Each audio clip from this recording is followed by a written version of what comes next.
महानदी रे निश्चित भाव में विगत दिन में उपरमुंडे वर्षा हवा जो अधिक पानी पशिची से अनुसार आम गतकाली खोली आउ 4टा गेट खोली टोटाल 24टा गेट रे वर्तमान माने बन्या जल निष्कासन होउची। दिन 9टा बेले रिजर्वर लेवल थिला 626.35 फीट। आपण जानते सर्वोच्च जलधारण क्षमता होची 630 फीट। आउ सेतेले 3,85,000 क्यूसेक जलभंडार भितर को प्रवेश करथला एवं 4,24,000 क्यूसेक 24टा गेट देकरी पावर हाउस देकरी केनाल गुड़ा देकरी निष्कासन होतला।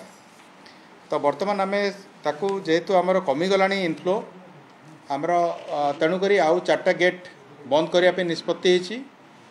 खूब शीघ्र सेटा बंद मध्य हो जिवो।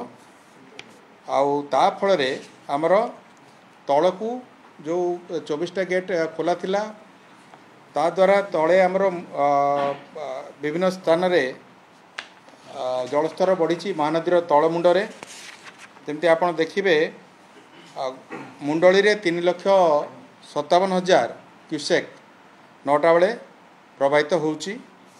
बरमुल रे 4 लाख खैरमाल रे 5,41,000 क्यूसेक जल वर्तमान 9टा बेले प्रवाहित होउतला।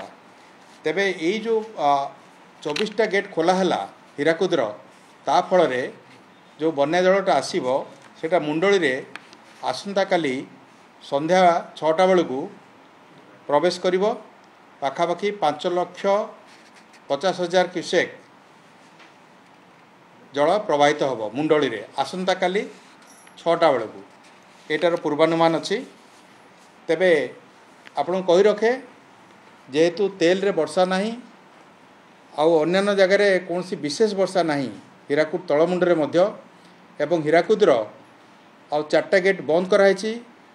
आगामी समय अधिक गेट बंद कर सेटा आम एनालिसिस करिक बंद करूँ सेटा आउ बढ़ू ना जल अधिक जी पशुला सेटा धीरे धीरे कमी आरंभ होलानी।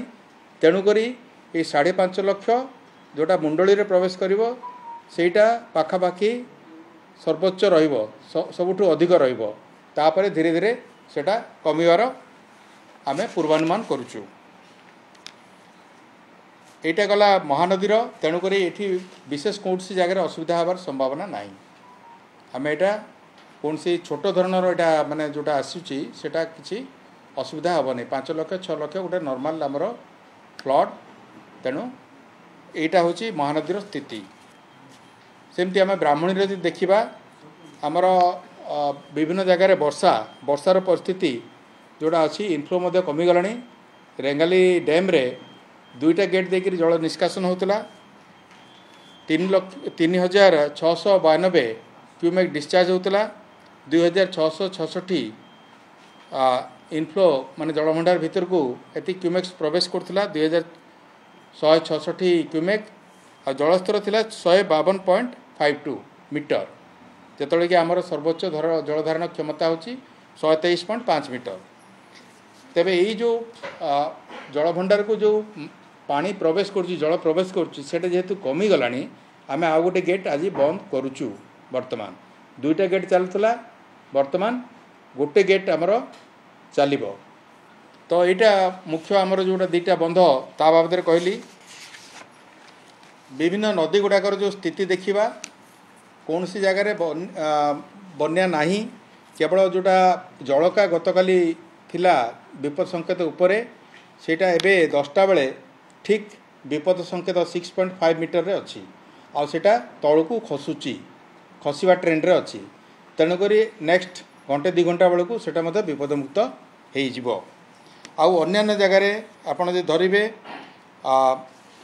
ब्राह्मणी बैतरणी बुढ़ाबलंग सुवर्णरेखा ऋषिकुल्या वंशधारा सबु जगार नदी रे जलर स्तर विपद संकेत ठारू यथेष्ट तलरे रही। तेणुकरी कौन सी जगार बन्या परिस्थिति नहीं।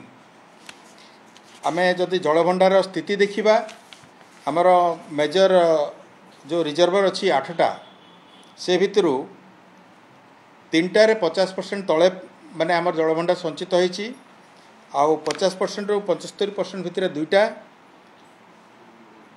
आउ 75% रु 100% भितर 5टा क्षमा करेंगे बिलो 50% गोटे जगार अच्छी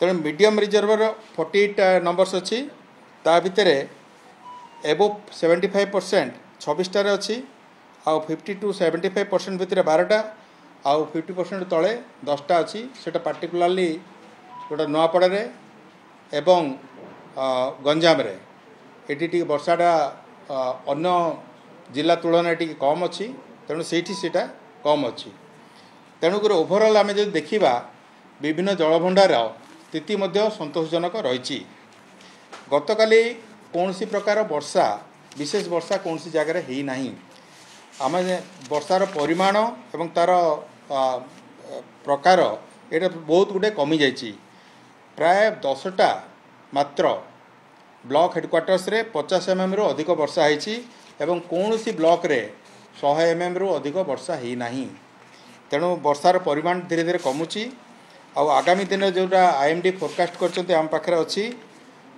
आगामी 7 दिन जाए कौन सी जगार वर्षार पूर्वानुमान करा जाए नहीं तेणु आम आशा करुचु जे विभिन्न नदीर स्थिति जोटा अच्छी जोटी भी जलस्तर जी अधिक अच्छी आगामी दिन में ता देहरे व्यापक सुधार आसीबो एवं कौन सी प्रकार असुविधा हेबार आम संभावना देखुना हूँ।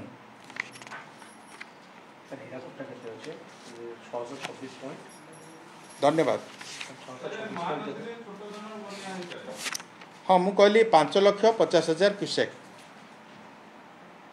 5,50,000 क्यूसेक सेटा आसीबो मुंडली रे आसंता काली संध्या बेलू सेटा प्रवेश करिवो एवं सेटा धीरे धीरे कमिजी मध्य जीवो सेटा सर्वोच्च एटा रहिबो धीरे धीरे कमिजी कारण आमे वर्षा नहीं गोटे है मझिरे वर्षा नहीं हीराकुद तले आउ गोटे कथा है जे आमे हीराकुदर मध्य गेट गुड़ा क्रमान्वये आमे बंद करवा आरंभ कलुणी अलरेडी 24टारू बर्तमान 4टा बंद करके 20टा चलती आज आमे आउ 4टा उपरवेला बंद करूँ आसंता काली पुणी बंद करूँ एवं जेहेतु वर्षार आउ माने आम देखिपारुना तेणुक आम यहाँ बंद करने प्रक्रियाटा जारी रहिबो।